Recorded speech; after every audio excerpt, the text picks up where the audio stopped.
అంతే కదా, ఎందుకంటే మనం అందరం బాగానే భగవద్గీత సారాంశం విన్నాం, చదువుకున్నాం కాబట్టి పని చేయడమే మన ధర్మం, తర్వాత ఫలితం భగవంతుడే. కానీ దాని ఫలితం కూడా నేను చెప్తాను చూడండి. ఏమైందంటే మన ఏఎస్ఆర్ జిల్లాలో 1 నుంచి 10వ తరగతి చదువుతున్న పిల్లలకి బేసిక్ ఎగ్జామ్ పెడితే 24% పిల్లలు మాత్రమే తెలుగు చదవగలిగారు, రాయగలిగారు.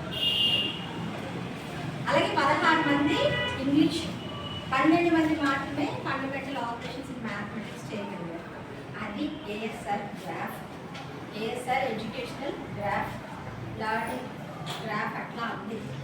సో ఇట్లాంటి గ్రాఫ్లో ఏ విధంగా మనం ఇతర జిల్లాలతో పోటీ పడగలుగుతాం?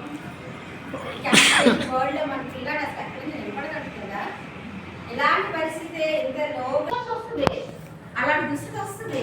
సో అట్లా చెప్పుకోకుండా ఉండాలని ముందే ఫోర్కాస్టింగ్ చేసి మీ కలెక్టర్ గారు ఏం చేశారంటే, సో ఈ పునాది అభ్యసన బాగుండాలంటే ఏం చేయాలి?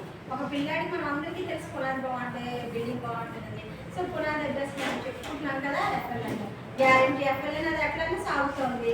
సో దీని కంటిన్యూషన్ విత్ ఎఫ్ఎల్ఎన్ ఏంటంటే 3-4 తరగతులకి సరళం. సో ఈ తరల్ని ఇంప్లిమెంట్ చేస్తే, and one more thing is ఇది ఇంటర్నేషనల్ ప్రూవెన్ మెథడాలజీ. ఇది ఒక్క మన ఆంధ్రలోనే చేస్తున్నారు, మాకే